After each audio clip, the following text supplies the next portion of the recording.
Quantum of Solace from 2008. The second James Bond film in Daniel Craig's franchise, directed by Mark Forster, starring Daniel Craig, Ola Kurilenko, Judi Dench, and Jeffrey Wright.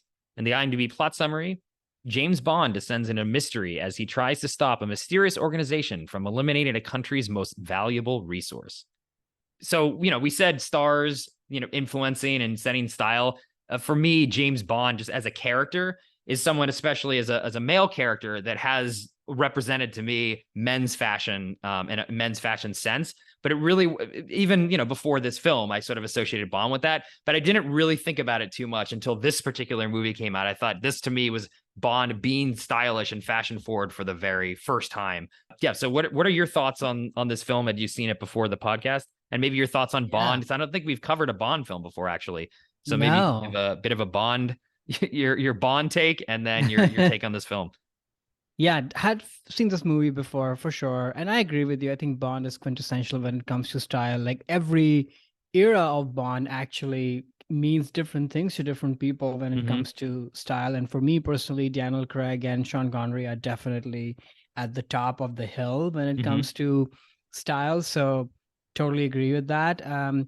Yeah, I was very surprised to see this movie on your list because this is not a hot take. Like, this is the weakest film in my mind of the Daniel Craig series, and watching it again, I sort of went in with an open mind that, oh, maybe I would like it. And I was like, oh, this is still kind of a mess, but of course there are elements in it that work. It's just too many elements in it, and it's well known the production history of this movie and writer strike. Yeah, exactly what led to it all.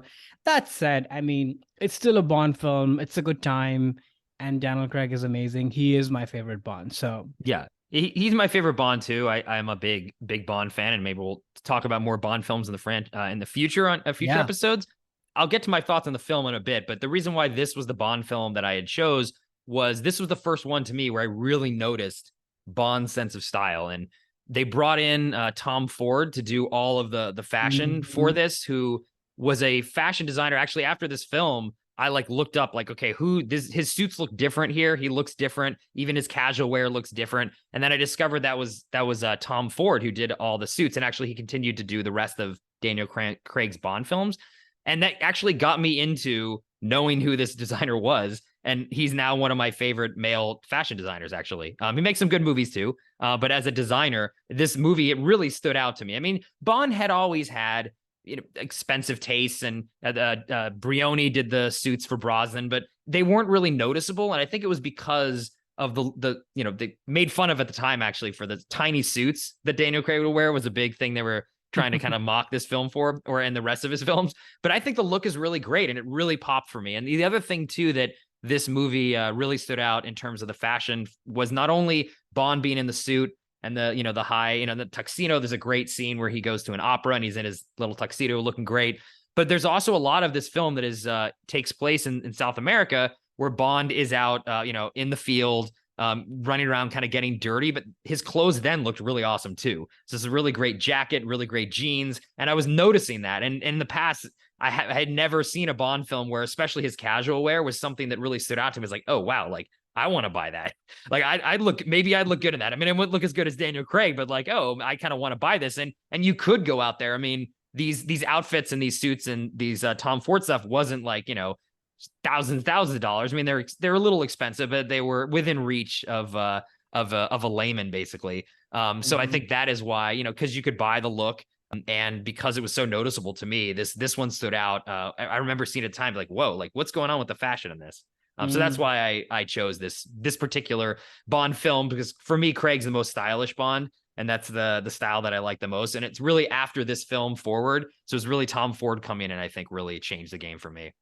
Yeah, that's interesting. And it makes sense because I think what Daniel Craig did with the series is it sort of made Bond a lot more realer and even relatable to a degree, as opposed to how this was portrayed in previous incarnations. And I think his wardrobe has a lot to do with it, as always, right? Like you're saying, when he's in these fights in the desert, in the heat, getting all dirty and still looking cool, it's all very intentional. And it sort of mirrors how he is portraying Bond. He's not just your stylish tuxedo wearing person drinking martinis, but he can do it all. He can be Right. with the real people. He can get dirty in the heat, all of that. So yeah, and there is something relatable to that, and in a cool way. Yeah, I mean, aspirational. Man, I don't Yeah, relate to Bond. I wish I could be Daniel Craig's Bond. I know. But yeah, aspirational. But that is really what to me like makes this film. I think of Bond fashion.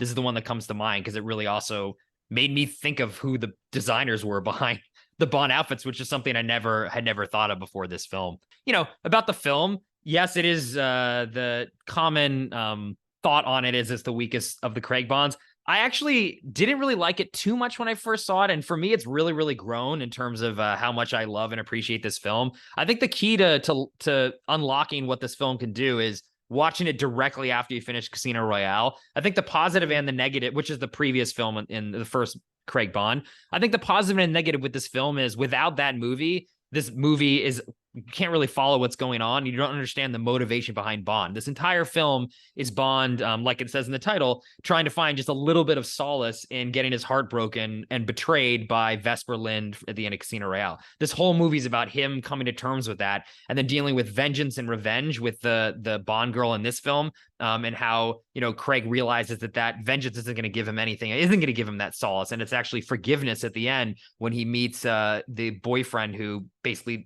tricked Vesper into betraying Bond, and he realizes if I killed him, that would be vengeance, and instead that forgiveness of this, not only him but also of Vesper as well, is what kind of lets him move on from his pain, which I always thought was really powerful. I also think the set pieces are great. I mean, Forster really came in with a very specific thing in mind of trying to set because he felt that Bond was an elemental force. So each one of the major set pieces is one element. There's a water set piece, a land set piece, and an air set piece, because he thought Bond kind of fits into those elemental forces. And I think all those three action set pieces are great.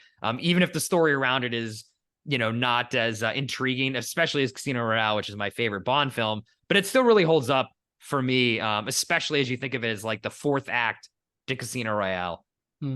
I think that's interesting. I see that. I think for me, the issues are just how like choppy the movie feels. Like at times it feels like a very handheld kind of, you know, boost to the ground kind of movie, but then it at the same and at the same time it sort of switches into something a lot bigger. And I don't know, I found that quite jarring. And then I think the Bond girl is quite weak as an actress. I think that and so much of this kind of revolves around her.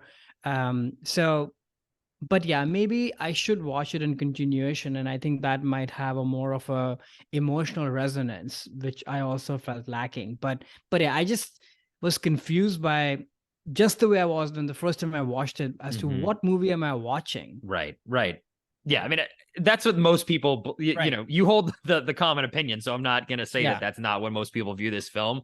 And I definitely can see that. You know, I also appreciate and this is the shortest Bond film. And I appreciate how brisk it is and how fast it just keeps moving. And, you know, maybe that's to its fault sometimes that there's not a lot of those quiet moments when they happen, especially between Bond and the Bond girl, where they both are carrying with them this pain that they're trying to solve in kind of the same ways in the beginning. Like I said, I just find is really powerful as I'm just seeing Bond's character arc through all of the Craig films, but the continuation from Casino Royale, I think being in that headspace and remembering where he was really helps with the film. But and one day I do hope to own some piece of clothing from this movie. That's an aspiration for me. I love the jacket that he wears in the sand at the end. Yeah. I don't know how good I would look at it. That's the thing. Like I'm not going to look like Daniel Craig ever put that on, but you know that's the power of Bond, right? It's you wish you could look that good. So. Yeah, or you try it out, and if it doesn't work, you get something else.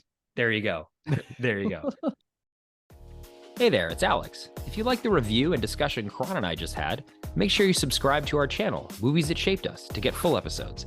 Every other Wednesday, Karan and I cover a topic around important people, places, events, and moments in our lives, and then explore it through 3 of our favorite movies. Subscribe right now, or follow our podcast on Spotify or Apple Podcasts via the link in the description below. Hope you join us for the journey.